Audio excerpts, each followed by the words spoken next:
최근에 어떤 일련의 이런 범죄 상황 그리고 또 테러 또는 사회적인 재난 상황까지도 신속하게 대응할 수 있는 24시간 상주하는 이런 자원이 필요하겠다는 판단이 들기 때문에.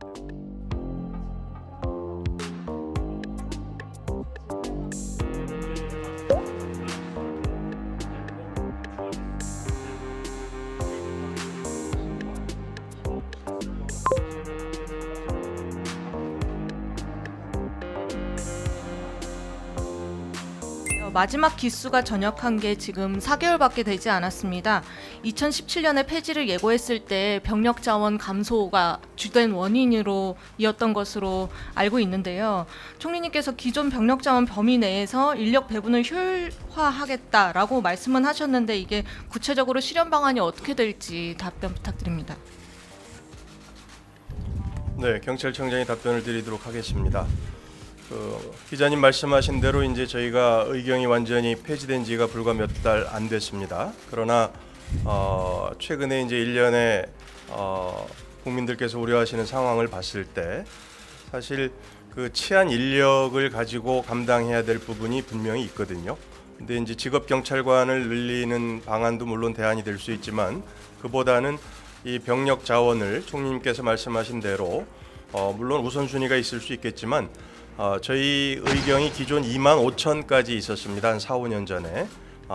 그때 기준까지는 아니더라도 최근에 어떤 일련의 이런 범죄 상황 그리고 또 테러 또는 사회적인 재난 상황까지도 신속하게 대응할 수 있는 24시간 상주하는 이런 자원이 필요하겠다는 판단이 들기 때문에 저희가 생각하기에는 대략 그 신속 대응팀 경력 인원으로 한 3,500 정도, 그 다음에 주요 대도시 거점 개념의 기존의 이제 방범 순찰대에 가까운 그런 인력으로 대략 한 4,000 정도 하면 한 7,500에서 8,000 정도 인력을 순차적으로 이렇게 채용을 해서 최고 많은 시점을 8,000 정도로 보고 운영하는 방안을 지금 이제 관계부처하고 협의를 하겠다는 말씀입니다.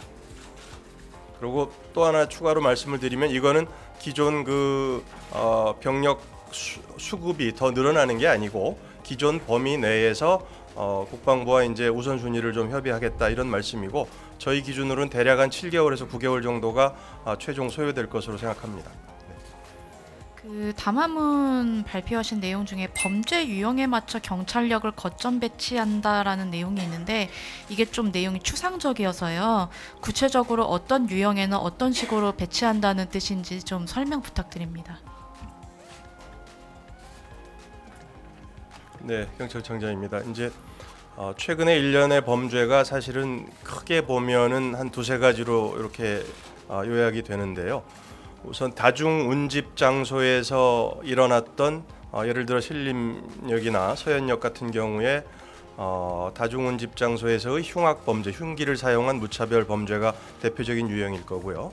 그 다음에 그러다 보니까 사실 거기에 이제 경력을 집중 운영하다 보니 이번에 있었던 그 산책로 둘레길에서의 또 그와 같은 범죄가 사실 일어나게 됩니다. 근데 이거를 기존에 저희가 가진 경찰력만 가지고 전체를 다 커버하는 건 사실 불가능하거든요. 저희가 14만 경찰이라고 흔히 얘기를 하지만 일시점에 길거리에서 나가서 활동할 수 있는 경찰력은 대략 그거의 한 4분의 1, 3분의 1 정도 해서 한 3만 명 내외로 저희는 판단을 합니다. 그 인력을 가지고 다 커버를 할 수 없기 때문에 대표적인 유형은 저희 경찰력, 또 기동대 인력, 그리고 필요하다면 특공대까지도 운영을 할 생각이고요. 그 다음에 나머지 부족한 자원은 말씀드렸듯이 자율방범대를 포함한 이 치안 보조 인력이 있습니다.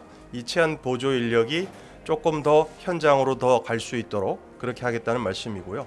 그 다음에 우리 경찰 자체적으로는 지금 말씀드린 2만 5천에서 3만이라는 그 경찰력 플러스 알파로 더 많은 사람이 길거리에서 가시적인 활동을 할 수 있는 방안을 지금 강구 중에 있습니다.